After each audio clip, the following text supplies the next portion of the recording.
Today's video, I'm going to show you how I made 69,000 coins. Nice. In less than 30 minutes. Let's get into it. Stop wasting your hard-earned money gambling on packs. Check out my sponsor, MMOEXP, to buy the absolute cheapest, most reliable MUT coins and use my code Kinny for 5% off your order.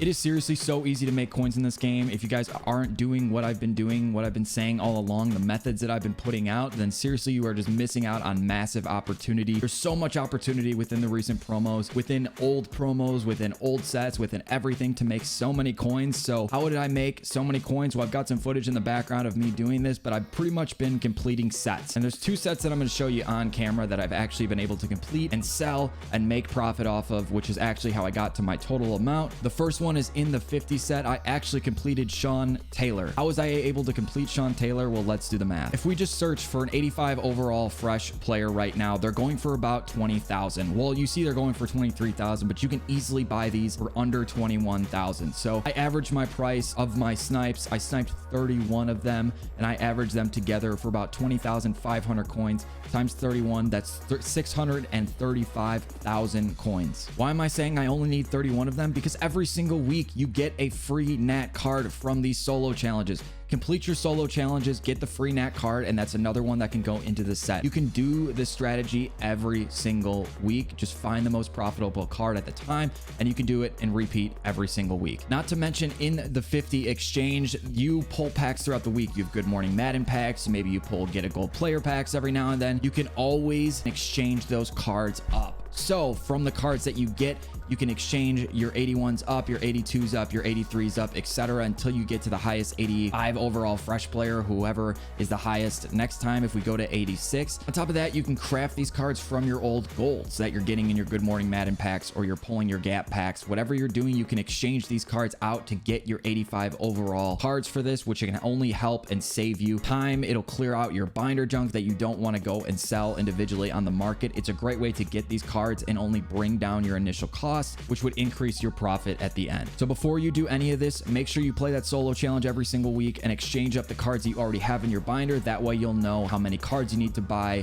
and at the end of the day, that can just bring your costs down overall. Once you do that, search for a card that's going for a lot, at least the power-ups going for a lot. A lot of these cards will go for the same rate, 2 to 300k, around there. The difference maker is the power-up. You can find power-ups that are going for over 400,000 coins. That's what I would try to target. I found Sean Taylor in this example, who was going for 400k on top of his other card going for 400k, a total of about 800,000 coins. I was able to sell those all. I knew I was going to be able to sell them for 800k. That's 720,000 coins after profit, and that was before I even started. Once I did that, it became time to try to snipe the cards. Now, I did this a couple ways. I went to the auction block, I sorted by the 84 to 85 overall, the 50 promo, and I tried to just refresh there. I saw that I ran into some issues, so then I tried sorting it individually by team just so I saw the 95s. I found that I was still missing some snipes. So the best way I think to snipe these cards is just to go into the set, search and refresh, search and refresh, search and refresh. That's what I was doing for the latter half of this, and it went much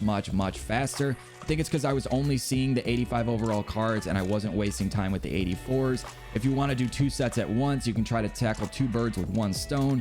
You can always search for the 84s and try to snipe those as well, and build the 94 overall set with the 84 overall cards simultaneously. That way, again, you're doing two things at once. You can even double your coins that you're making with this method. You just need to find a profitable set that will do that. But don't worry, there are plenty, and depending on times of the day, I find early in the morning is the best time to try to sell these cards. You sell early in the morning, you can make a lot more profit, is what I found. And if the cards don't sell right away, that's okay. It's really not that big of a deal. You can sell them the next day or the day after that. For example, the next set I'm going to show you, it didn't sell right away, so I logged back on the next morning, and then I actually had success selling the cards. So I didn't panic. I posted it up for a little bit cheaper. It was totally fine. I still made a lot of coins from it. From that first set, the math works out that 20,500 coins times 31, that's 635k that I spent on this method. The first card I sold for 379,500 coins.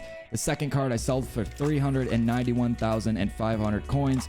totaling 771,000 coins after tax. That's 693,900 coins. And then once I minus off my initial investment of 635k, I'm left with a profit of 58,400 coins, which is a great profit for not very much time. It took me about 20 minutes to put this together. It might vary depending on how quickly or how not quickly you're going to get snipes. I was eating while I was doing it. I was watching streams. I was hanging out, I was chilling, and it didn't really take me much effort or much energy. It was super easy to snipe the cards. That's how I did the first set. Let's get into the next set that I did to give myself another chunk of coins. The next set is this guy here, James Harrison. Now, James Harrison is only made up of 1, 2, 3, 4, 5, 6, 7, 8 cards that you have to put into this set. Plus, they're all very easy to search or very easy to put together. Now, same thing, if you have a lot of binder junk, I'd recommend putting them into this exchange set so you can try to pull some of the cards and you can avoid buying them, which will eventually kind of save you coins in this method. What I did for the method though is I simply just went in and I bought all the cards. This took me literally about 90 seconds to do. Just search, buy the card, search, buy the card. Prices will vary depending on what time. I'd recommend buying these cards in the afternoon. That's where I've had more success getting them cheaper. For example, I was able to get a Jabril Peppers card for about 35K when normally he goes for about 40K. Once I went through and bought all of these cards, I spent about 155,000 coins. I was able to sell the first card for 99,750 coins. I was able to sell the second card for 84,750 coins. Total that together, that's 184,500 coins. After tax, that's 166K. Subtract off your initial investment, and that's 11,000 coins in a matter of about 5 minutes. It doesn't sound like much, but this set is so quick to complete that it's really not difficult to do, and thus you can repeat it several times. The trick here is to find a set that has a power-up card that goes for a lot of coins. That's what I did. I searched around these Team of the Week sets until I found a card that has a power-up going for over 80K. That was James Harrison. I had luck with him. Ended up buying him, making him cheap, selling his card. What you can do is also look through your binder if you have any Team of the Week cards, see which sets they go into, buy the extra cards to craft those sets, and then sell the card and the power up. You're almost guaranteed to make coins that way as long as you check the prices beforehand. So I recommend just going through these Team of the Week sets, try to find some of the defensive or offensive heroes with high overall or highly priced power-ups. For example, Rodney Harrison might be another good one. I had success at one point with Antrell Roll. I don't think he's profitable this very second, but you guys get the idea. Go through 3 sets. I had success with James Harrison just recently, so that's why I'm talking about him in this video, but the principle applies to other sets. You have to do a little bit of a legwork on your own, guys. We can only give you so much information. I can't spoon feed you everything. You need to go out on your own and try to find a couple of these sets to do. Some of the 50 sets that I found were pretty profitable were Devin Hester, Sean Taylor, Julius Peppers. I found that to build the 93 overall card, it's going to cost you about 350K, the 94 about 380K, and the 95s